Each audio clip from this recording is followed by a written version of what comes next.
যে কাজটা আল্লাহ তাআলার কাছে সবচেয়ে প্রিয় দুনিয়াতে করলে পারে আল্লাহ ওয়াদা করছেন যে তোমাদের জীবনের গুনাহ মাফ করে দেব এবং জান্নাতের মধ্যে প্রবেশ করায় দেব। আল্লাহ তাআলা সেই কাজের সাথে আমাদের সম্পৃক্ত থাকার তৌফিক দিয়েছেন। আলহামদুলিল্লাহ।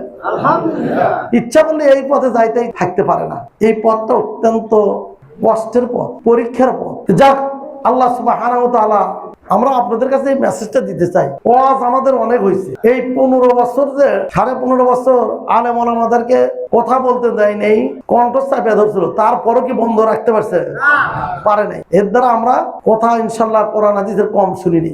যে এই 54 বছর আমরা অনেকেরই শাসন দেখলাম, একবার না দুইবার নাই, কয়েক ট্রাম আমরা এগুলো দেখেছি, কিন্তু তারা জাতিকে দেশকে কি দিয়েছে? এমন কোন দল এরকম কি দাবি করতে পারবি যে আমরা জনগণের অধিকারকে প্রতিষ্ঠিত সক্ষম হয়েছি? সমাজ থেকে যত দুর্নীতি আছে, যত অপকর্ম আছে, এগুলিকে নির্মূল করতে পেরেছি, এই কথা কি কেউ বলতে পারবে? পারবে না। বরং এগুলিরই জন্ম দিচ্ছে। আগের সরকার যা করছে, তারপরে যারা আছে সেটাকে ওভারটেক করে ডবল করে ফেলাইছে। কি কথা ঠিক না? ঠিক।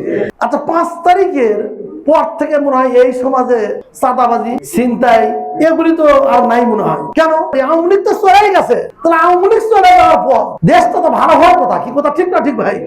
সন্ত্রাস মুক্ত হওয়ার কথা, চাঁদাবাজি মুক্ত হওয়ার কথা, দুর্নীতি মুক্ত হওয়ার কথা। তাহলে এই এখন যে মুক্ত না হয়ে বরং এগুলি আরো যুক্ত বেশি হচ্ছে। এই যুক্তটা কারা করতেছে ভাই? আমাদের মতো মানুষরাই তো করতেছে। আমরা অনেকেই চিনি, অনেকেই দেখি, কিন্তু আমরা তো বড় আশা করছিলাম যে আওয়ামী লীগ অত্যন্ত একটা ফেসিবাদ দল, তাদের হাত থেকে জাতি রক্ষা পাওয়ার আশা করা যায় যে আমরা একটু শান্তিতে বসবাস করতে পারবো।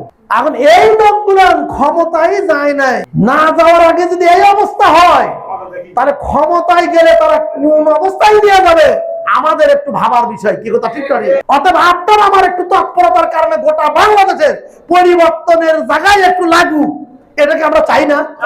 এটা সৎকায় জারিয়ার কাজ হবে। এই কাজটা আমরা করবেন তো? আপনাদের সবার সুস্বাস্থ্য দীর্ঘায়ু কামনা করতেছি, আপনাদের জন্য দোয়া করতেছি।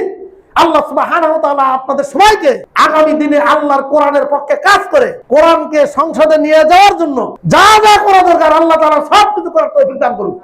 এর আশাবাদ ব্যক্ত করে নিজের জন্য দোয়া আছে। আমার কথা শেষ করছি।